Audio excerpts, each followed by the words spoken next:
రేపే ఆషాఢ శనివారం. ఎంతో విశేషమైన రోజు. ఆషాఢ మాసము అంటే స్థితి కారకుడైన శ్రీ మహావిష్ణువుకు ఎంతో ప్రీతికరమైన మాసం. అందున రేపు ఆషాఢ శనివారం కాబట్టి ఆషాఢంలో వచ్చే ప్రతి శనివారము కూడా శ్రీ మహావిష్ణువును అలాగే కలియుగ ప్రత్యక్ష దైవమైన వెంకటేశ్వరుని పూజిస్తే సకల శుభాలు కలుగుతాయి. ఆషాఢ శనివారాల్లో ముఖ్యంగా వెంకటేశ్వర స్వామిని పూజిస్తే అద్భుత ఫలితాలు కలుగుతాయి. శ్రీనివాసుడి అనుగ్రహం త్వరగా పొందవచ్చు. మరి ఆషాఢ శనివారం రోజు స్వామిని ఎలా పూజించాలి, ఎలాంటి విధి విధానాలు పాటించాలి అనేది ఇప్పుడు తెలుసుకుందాం. వెంకటేశ్వరుడికి అత్యంత ప్రీతికరమైన తిథుల్లో ఆషాఢ శనివారం ఒకటి. ఈ రోజు మనం కోరిన కోరికలు తప్పకుండా నెరవేరేలా స్వామి అనుగ్రహిస్తాడు. ఈ ఆషాఢ శనివారం రోజున ఆడవాళ్లు ఉదయాన్నే నిద్రలేచి ఇల్లంతా శుభ్రం చేసుకుని ఇంటి ముందు ముగ్గులు వేసి ఇంట్లో దీపారాధన చెయ్యాలి. ఆషాఢ శనివారం నాడు తప్పనిసరిగా ప్రతి ఒక్కరూ ఖచ్చితంగా తలస్నానం చెయ్యాలి. ఈ శనివారం రోజున తలస్నానం చేసేటప్పుడు నీటిలో కొంచెం పసుపు వేసుకుని తలస్నానాన్ని ఆచరించండి. ఇలా చేయడం వల్ల జాతక దోషాలు తొలగిపోతాయి. ఇక పూజ చేసే ఆడవారు కాళ్లకు పసుపు రాసుకుని పాపిట్లో కుంకుమ బొట్టు పెట్టుకుని పూజాగదిని శుభ్రం చేసి పూజాగదిలో ఒక చిన్న ముగ్గు వేసి ఇంట్లో దీపారాధన చెయ్యండి. పూజాగదిలో ఉన్న వెంకటేశ్వర స్వామి చిత్రపటానికి గంధం రాసి కుంకుమ బొట్టు పెట్టండి. స్వామిని విశేషంగా అలంకరణ చెయ్యండి. ఎందుకంటే స్వామి అలంకార ప్రియుడు, శివుడు అభిషేక ప్రియుడు. వెంకటేశ్వర స్వామిని ఎంత అందంగా అలంకరిస్తే స్వామి అంత సంతోషిస్తాడు. మీ దగ్గర నగలు ఉంటే స్వామివారి చిత్రపటాన్ని నిండుగా అలంకరించండి. లేకపోతే కనీసం తులసిమాలను స్వామికి సమర్పించినా చాలు. ఎందుకంటే తులసి దళాలు అంటే స్వామికి అత్యంత ప్రీతికరం. బంగారం కన్నా తులసి దళాలతో స్వామిని పూజిస్తే స్వామివారి అనుగ్రహాన్ని త్వరగా పొందవచ్చు. సహజంగా ఇంట్లో దీపారాధన చేసేటప్పుడు ఇత్తడి కుందుల్లో దీపాన్ని వెలిగిస్తాం. అయితే విశేషంగా ఆషాఢ శనివారాల్లో పిండి దీపాన్ని వెలిగిస్తే చాలా మంచిది. అత్యంత శక్తివంతమైన దీపాలలో పిండి దీపం ఒకటి. పిండి దీపాలతో స్వామిని పూజిస్తే ఆ స్వామి త్వరగా అనుగ్రహిస్తాడు. కాబట్టి ఆషాఢ శనివారాల్లో ఇంట్లో పూజ చేసేటప్పుడు పూజలో పిండి దీపాలు వెలిగించండి. ఈ పిండి దీపం ఎలా చెయ్యాలి అంటే బియ్య పిండిలో కొన్ని పాలు పోసి ముద్దలాగా తయారు చేసి ఆ పిండితో చిన్న ప్రమిదలాగా తయారు చేయండి. ఆ పిండి ప్రమిదకు కుంకుమ బొట్లు పెట్టి నువ్వుల నూనె కానీ ఆవు నెయ్యి కానీ పోసి 5 ఒత్తులతో దీపాన్ని వెలిగించండి.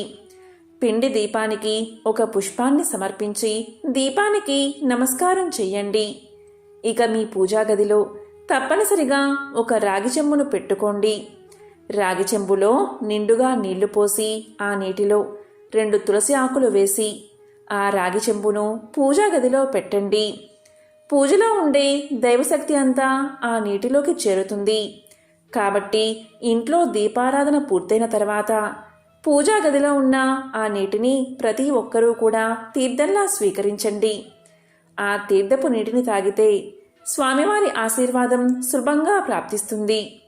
ఇక పూజలో వెంకటేశ్వర స్వామికి నైవేద్యంగా బెల్లం పానకాన్ని నివేదించండి. ఇక స్వామివారిని పూజించేటప్పుడు గోవింద నామాలు చదువుతూ పూజ చేయండి.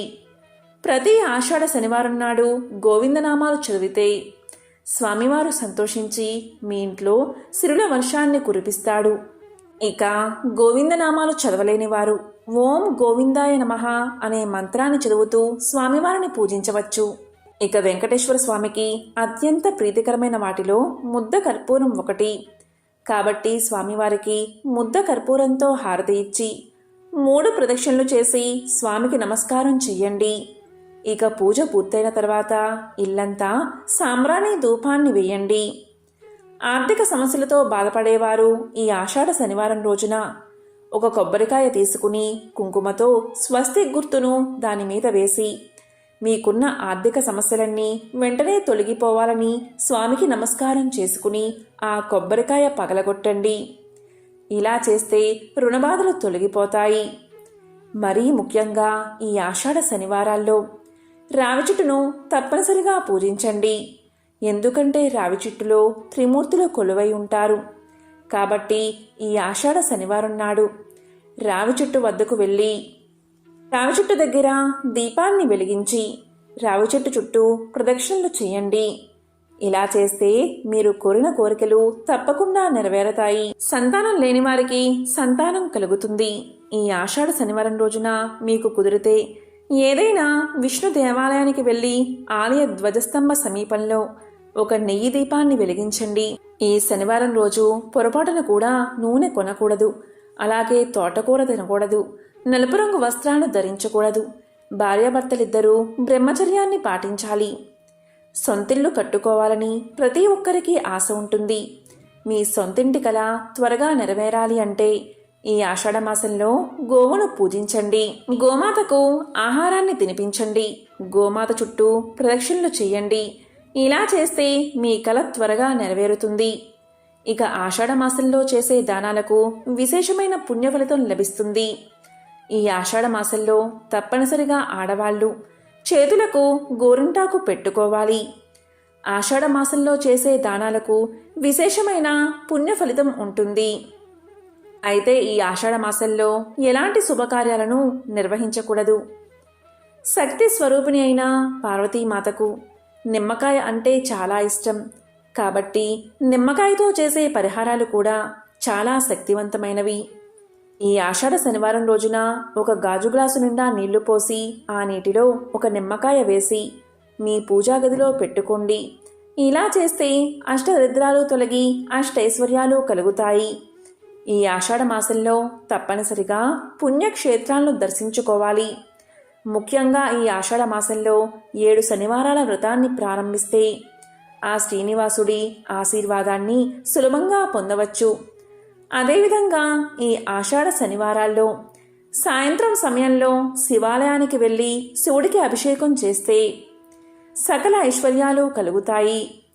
జాతకంలో శని దోషాలతో ఇబ్బంది పడేవారు ప్రతి శనివారం నాడు ఓం సం శనైశ్చరాయ నమః అనే మంత్రాన్ని 108 సార్లు తప్పనిసరిగా పఠించండి.